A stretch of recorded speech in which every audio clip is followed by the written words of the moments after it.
Namaskar दोस्तों, how are you? I am also fine. Today we shall discuss about collision theory. Hindi में बोले तो संगठित सिद्धांत, केमिकल काइनेटिक्स का वेरी इंपॉर्टेंट टॉपिक। तो दोस्तों, यस सर, कौटिल्य एकेडमी में आपका स्वागत है। आज मैं आपको संगठित सिद्धांत कॉलिशन थ्योरी पढ़ाऊंगा, both English and Hindi medium. दोस्तों, कॉलिशन थ्योरी क्या होती है? कॉलिशन थ्योरी ये कहलाती है संगठित सिद्धांत। दोस्तों, संगठित सिद्धांत का जो सबसे पहले जो किया था, इसको स्टार्ट किया था मैक्स ट्राउट एवं विलियम लेविस ने किया था। विलियम लेविस ने इस थ्योरी को 1916 से 1918, 1916 एंड 1918 में इस थ्योरी को प्रोड्यूस किया था Max Trout and William Lewis ने। देखिए, अकॉर्डिंग टू दिस थ्योरी, थोड़ा सा मैं आपको हिंदी में बोलता हूं पहले, कि प्रोडक्ट प्रोड्यूस करने के लिए, प्रोडक्ट बनाने के लिए रिएक्टेंट्स के सारे मॉलिक्यूल्स भाग नहीं लेते। अगर 100 मॉलिक्यूल्स रिएक्टेंट्स के हैं तो प्रोडक्ट बहुत कम के बनेंगे, जिनके बीच में आपस में प्रभावी टक्कर होगी। जैसे एक गाड़ी इधर से आई और एक गाड़ी इधर से आई, आमने सामने से टकराए, तो इसे कहते हैं प्रभावी टक्कर। और एक इधर से आई और एक इधर से आई, वो भी निकल गई, वो भी निकल गई, इधर से आई और इधर से आई, तो टक्कर तो हुई, बट ये प्रभावी टक्कर नहीं है। तो इन्होंने ये कहा, लेविस और मैक्स ट्राउटर्स ने, कि जब रिएक्टेंट्स के बीच मिनिमम ऊर्जा अवरोध को पार किया जाता है अथवा उनके बीच सही अभिविन्यास होता है, तब जाकर के, इन दो कंडीशन के बाद, तब जाकर के प्रोडक्ट प्रोड्यूस होता है। इस सिद्धांत को कहा गया संगठित सिद्धांत। संगठित सिद्धांत क्या है, मैं इसको एक्सप्लेन करता हूं दोस्तों। तो सबसे पहले इसमें यह बात आपको याद रखनी है, ए chemical reaction occurs due to collision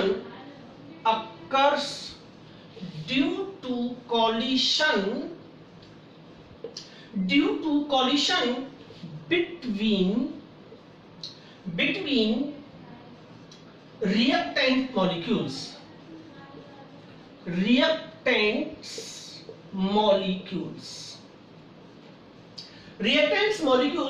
इसका मतलब यह है कि सारे के सारे रिएक्टेंट प्रोडक्ट नहीं बनाते, प्रोडक्ट प्रोड्यूस नहीं करते हैं। तो a chemical reaction occurs due to collision between, okay, जब रिएक्टेंट्स के बीच जब कॉलिशन होता है तो प्रोडक्ट बनता है। इसमें यह बात कही गई है। ओनली, ये नंबर 1 था। Number 2, only those कॉलिशंस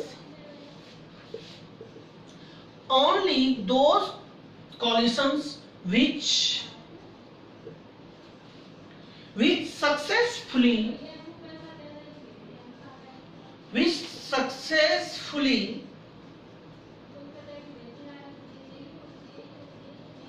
produce the product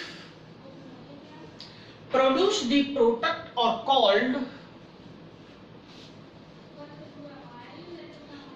called effective collisions। इसका मतलब क्या है दोस्तों? ओनली दोज कॉलिशंस कहते हैं टक्करों को, केवल वे टक्करें ही प्रभावी टक्करें कहलाती हैं जो प्रोडक्ट का निर्माण करती हैं। तो जब प्रोडक्ट बनता है, जिन टक्करों के बाद वो टक्करें ही प्रभावी टक्करें कहलाती हैं, उन्हें कहते हैं इफेक्टिव कॉलिशंस। ये बात आपकी समझ में आ गई होगी। फिर मैं दोस्तों आगे चलता हूं।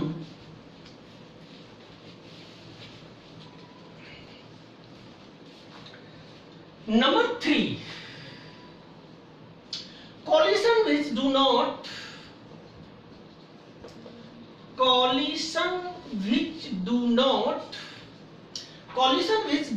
produce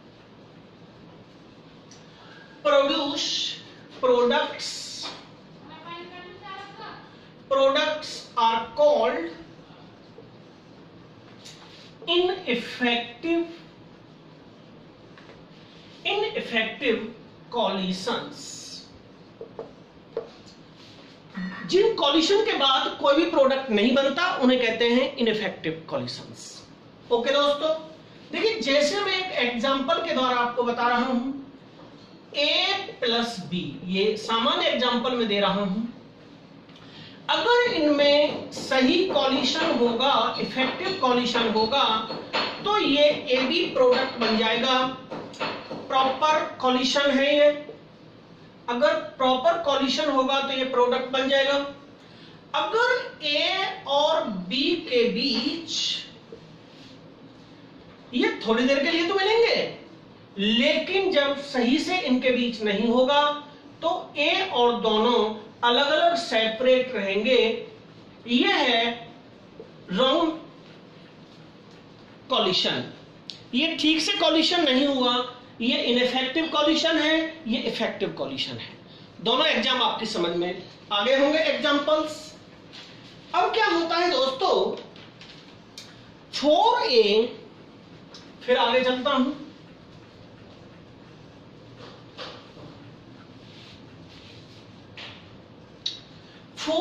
coalition 4A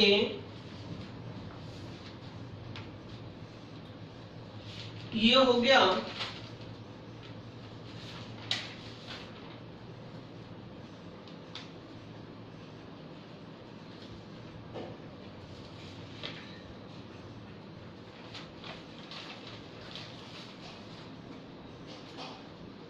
number 4,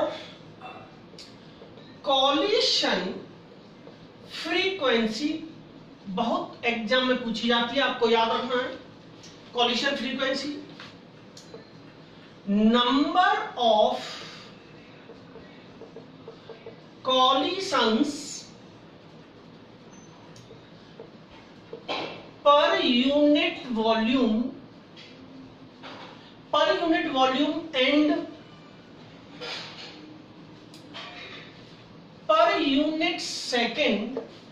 per unit second is called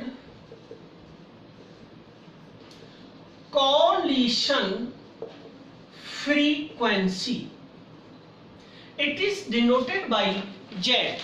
तो दोस्तों क्या कहा गया है, एक निश्चित इकाई आयतन में, एक निश्चित सेकंड में, एक वॉल्यूम में और पर यूनिट सेकंड में जितने नंबर ऑफ कॉलिशंस होते हैं वो कहलाती है संगठ्य आवृत्ति।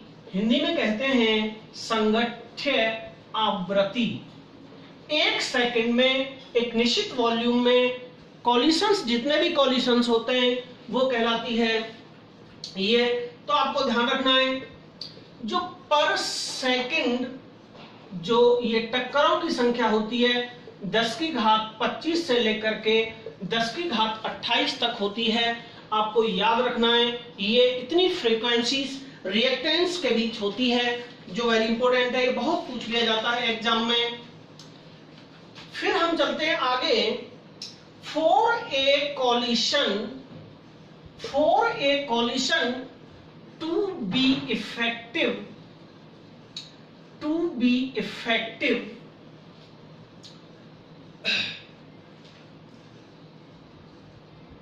should be crossed two barriers। Two barriers हमें पार करने पड़ते हैं। इसका कहने का मतलब है किसी रिएक्टेंट को प्रोडक्ट में बदलने के लिए दो अवरोधक पार करने पड़ते हैं, दो बाधाएं पार करके जाना पड़ता है। बैरियर्स आप समझ गए होंगे। पहला बैरियर है एनर्जी बैरियर और दूसरा है ओरिएंटेशन बैरियर्स।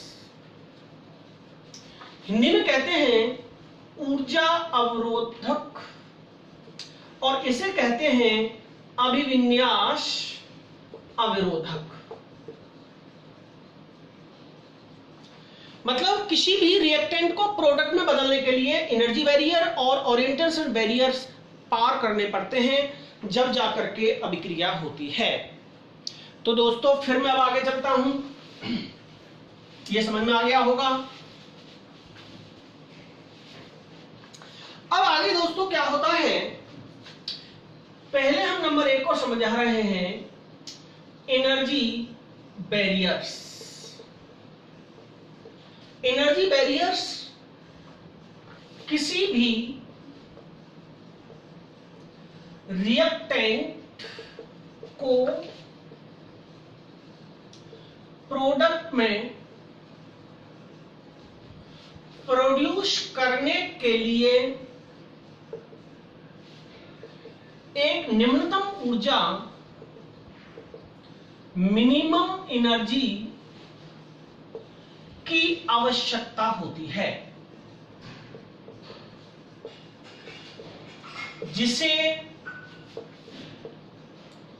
देहली ऊर्जा थ्रेशोल्ड एनर्जी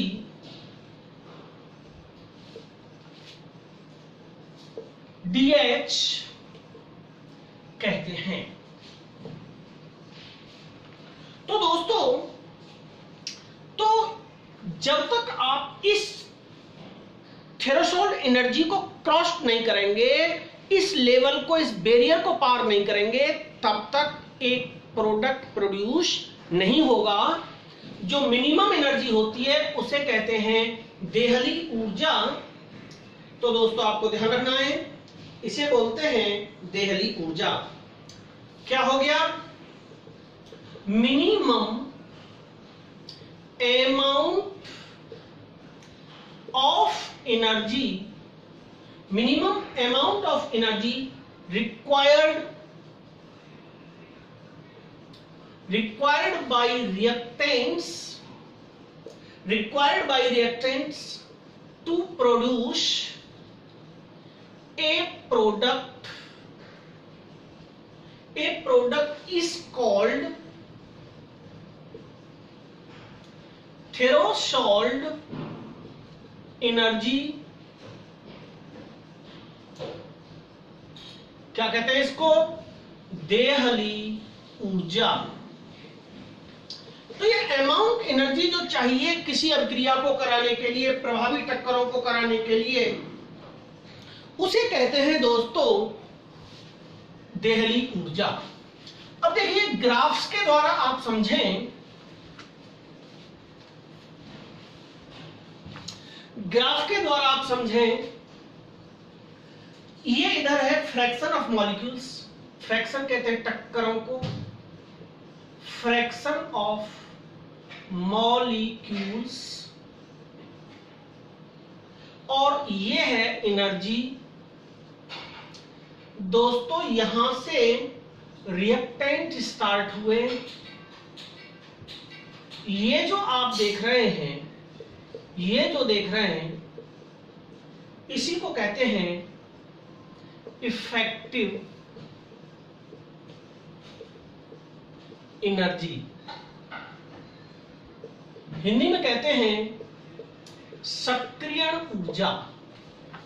ये सारी की सारी, ये जो होता है, ये होता है एनर्जी बैरियर। ये जो है, इसको पार करके जब पहुंचना पड़ता है, देखिए इसे आप दूसरे ग्राफ से ऐसे समझेंगे, ये है प्रोग्रेस ऑफ रिएक्शन, अभिक्रिया की प्रगति, और इधर है पोटेंशियल एनर्जी, स्थितिज ऊर्जा। पोटेंशियल एनर्जी और अभिक्रिया की प्रगति के बीच देखिए यहां से रिएक्टेंट चला और यहां आकर के प्रोडक्ट बन गया। ये था रिएक्टेंट दोस्तों। ओके, ये पोटेंशियल टोटल एनर्जी थी। अब देखिए यहां रिएक्टेंट चला, एक एनर्जी तो यहां से और यहां तक हुई, इसे कहते हैं HR, अभिकारकों की ऊर्जा। और दोस्तों एक एनर्जी होती है यहां से लेकर के यहां तक, इसे कहते हैं HE, उत्पाद की एंथैल्पी। और दोस्तों इसे कहा था मैंने अभी, आपको पता है क्या कहा था इसको मैंने अभी?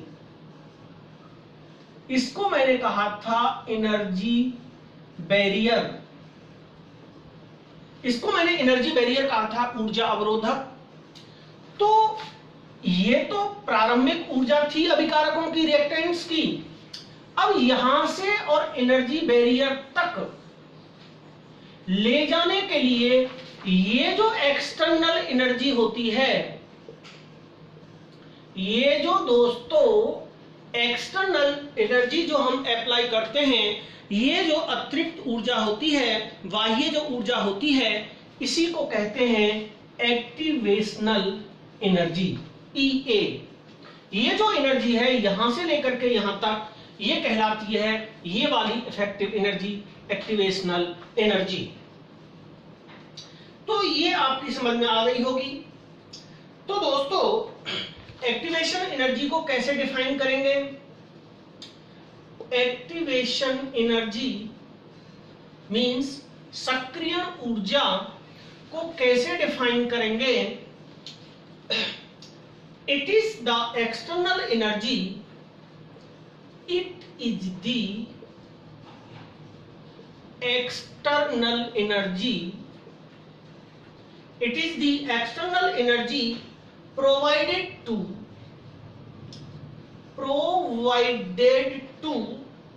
reactant molecules to cross the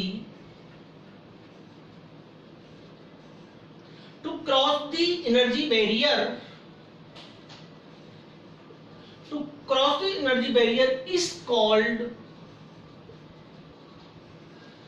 activational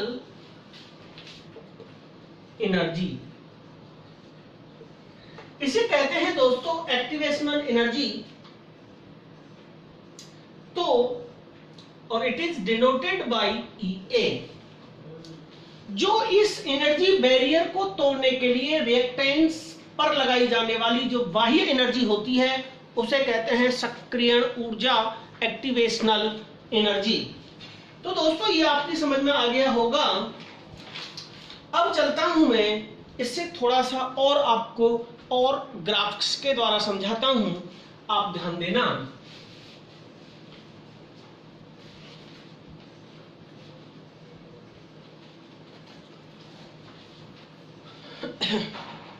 अब दोस्तों क्या होता है, जैसे मैं एक एग्जांपल दे रहा हूं, आपको समझा रहा हूं।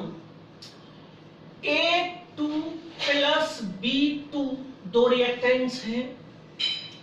अगर ये एनर्जी लेवल को पार कर जाते हैं तो A और A, ये जो A2 है, पहले इनके बीच जो केमिकल बॉन्ड होगा वो टूटेगा।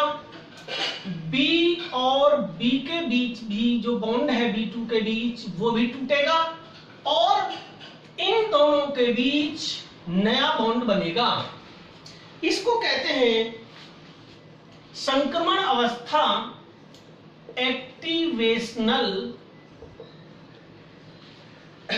कॉम्प्लेक्स। संक्रमण अवस्था बोलते हैं इसको, एक्टिवेशनल कॉम्प्लेक्स।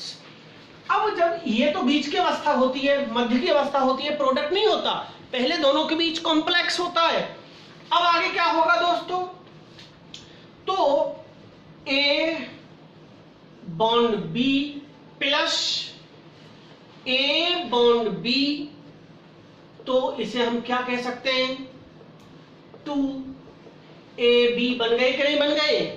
2AB बन गया कि नहीं बन गया? तो दोस्तों इस तरीके से ये बन गया प्रोडक्ट। तो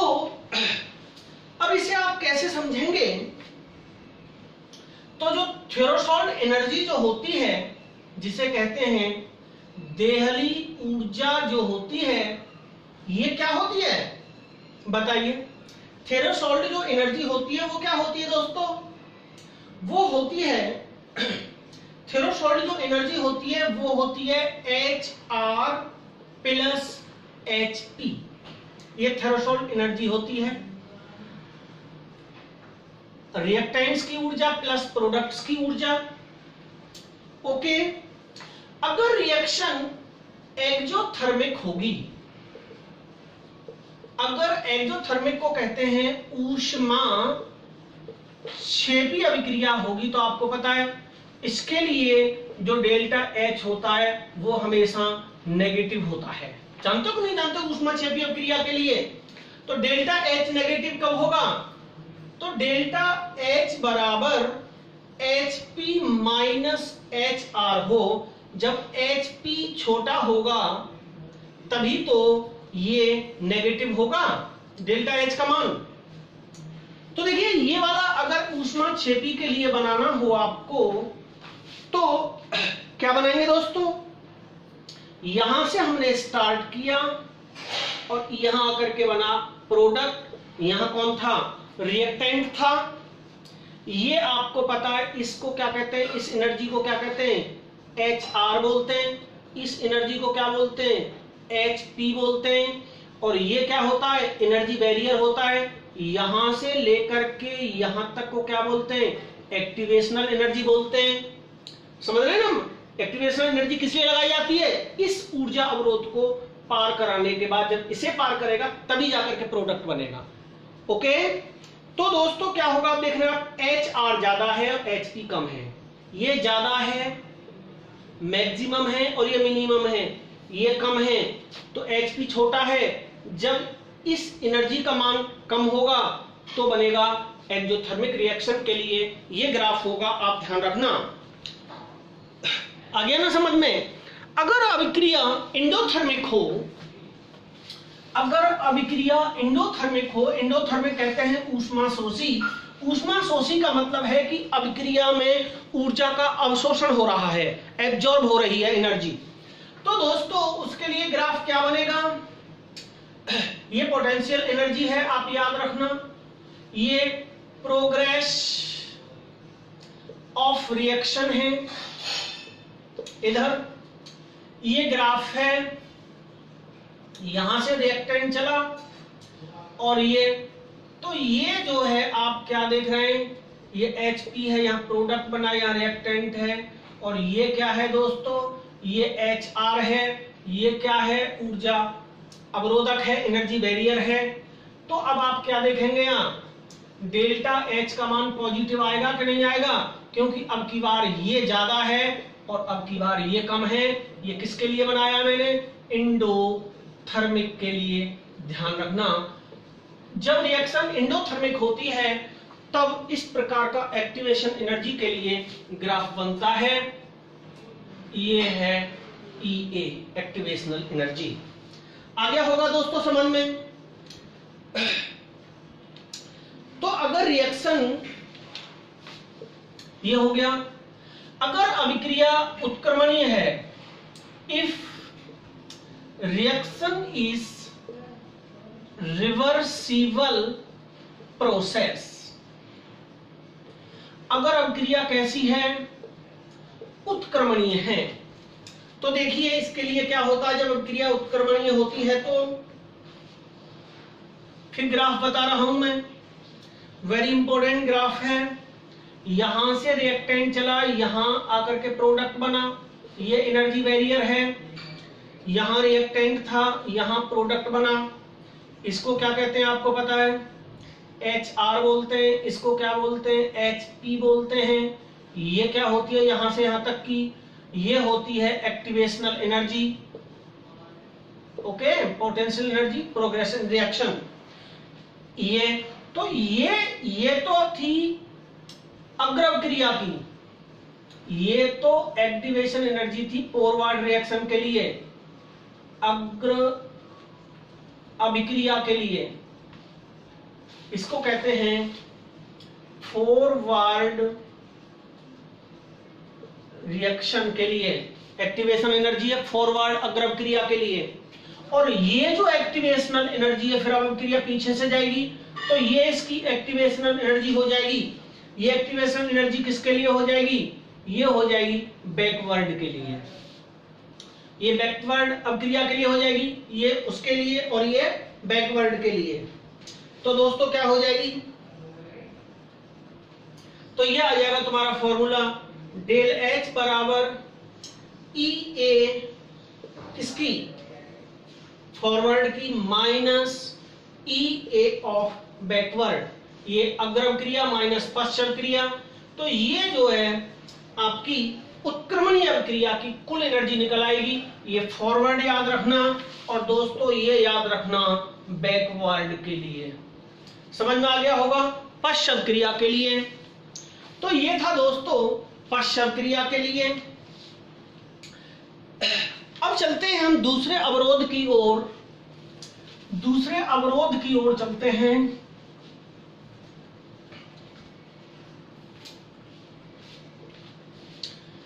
दूसरा अवरोधक कौन सा था हमारा? दूसरा था ओरिएंटेशन बैरियर। ओरिएंटेशन कहते हैं अभिविन्यास अवरोधक। अभिविन्यास अवरोधक। देखिए रिएक्टेंट्स मॉलिक्यूल है,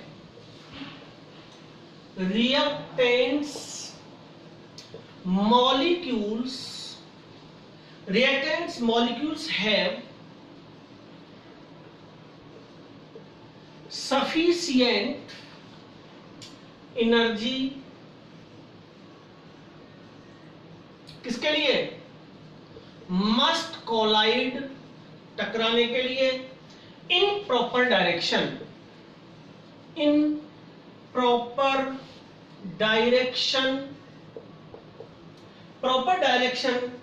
for effective collisions।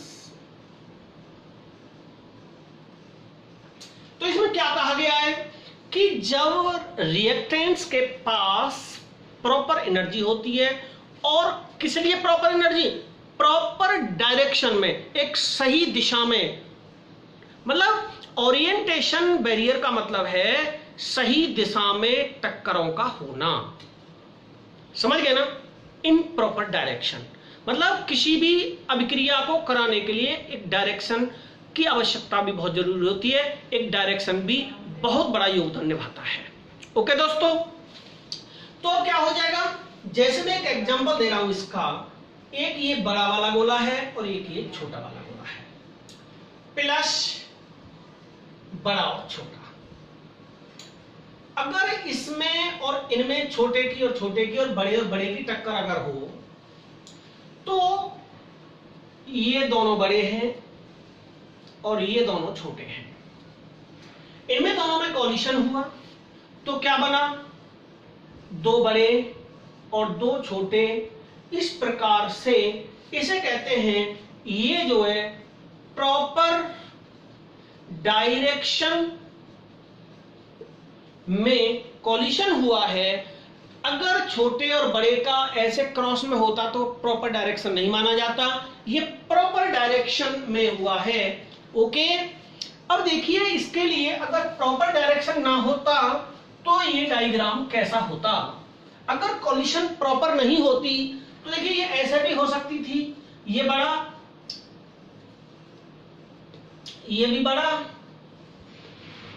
और ये छोटा।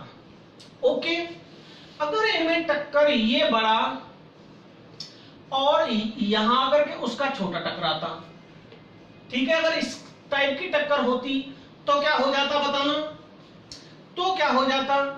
तो ये प्रॉपर टक्कर नहीं मानी जाती, ये दोनों जैसे थे, ये जो है इम्प्रॉपर है, ये जो है रॉन्ग डायरेक्शन है, ये रॉन्ग डायरेक्शन है, इसलिए यहां प्रोडक्ट नहीं बना, यह अभिविन्यास सही नहीं है।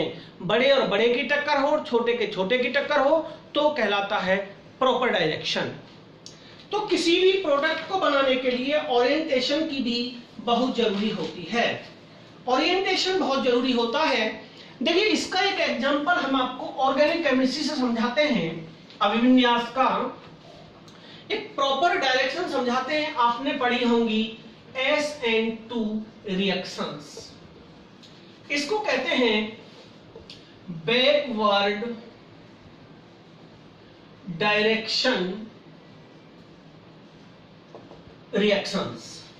देखिए इसमें क्या होता है, इन रिएक्शंस में क्या होता है, न्यूक्लियोफाइल जो होता है पीछे से अटैक करता है। कहां से अटैक करता है दोस्तों? बैकवर्ड डायरेक्शन से। कैसे? देखिए ये कोई कंपाउंड है, यहां ये Br होना चाहिए, Br है। ये आंशिक पार्शियल पॉजिटिव होता है, ये आंशिक नेगेटिव होता है, आप जानते हैं। अगर इस पर आकर के ये गैस्ट न्यूक्लियोफाइल, अब देखिए अगर ये रिएक्शन ऐसे तो क्या संभव है, आप मुझे बताइए। अगर OH यहां से इस पे जुड़े, क्योंकि ये भी नेगेटिव है और ये पॉजिटिव है, तो नेगेटिव और नेगेटिव का तो सही अभिविन्यास बनेगा नहीं, क्योंकि क्या हो जाएगा भाई, नेगेटिव नेगेटिव का क्या हो जाएगा बेटा, रिपल्सन हो जाएगा। तो इसको कहते हैं नो प्रॉपर डायरेक्शन। तो इसलिए ये अभिक्रिया ऐसे सामने से नहीं होती, ये होती कैसे है, अब दोबारा समझें। इसी को अब हम ऐसे करा के बता रहे हैं, Br, तो क्या हो जाएगा दोस्तों, यहां पीछे से आकर के OH नेगेटिव अटैक करता है, क्योंकि ये नेगेटिव है और C पार्शियली पॉजिटिव है।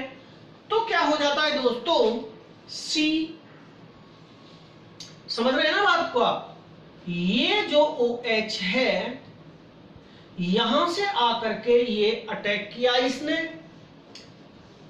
समझ गए ना, ये OH यहां आकर के इसने अटैक किया, ये आपका बन गया क्या, बताइए। इसे कहते हैं संक्रमण अवस्था, एक्टिवेशनल स्टेट बन गई। SN2 अभिक्रिया वही तो होती जो एक ही पद में पूर्ण हो जाती है, संक्रमण अवस्था बनती है। इसको कहते हैं संक्रमण अवस्था, एक्टिवेशनल स्टेट। अब इसके बाद क्या बनेगा, C, यहां पीछे लग गया OH प्लस, ये लीविंग ग्रुप यहां से निकल गया, Br नेगेटिव निकल गया। इसलिए इसको कहते हैं बैकवर्ड डायरेक्शन से होने वाला ओरिएंटेशन। तो SN2 रिएक्शंस में ओरिएंटेशन फॉरवर्ड होता है या बैकवर्ड होता है, तो आपको याद रखना है बैकवर्ड होता है। ओके, इसी को प्रतीपन, वाल्डन प्रतीपन भी बोलते हैं। इसी को क्या बोलते हैं, वाल्डन प्रतीपन भी बोलते हैं, जो आपको एग्जाम में पूछ लिया जाता है।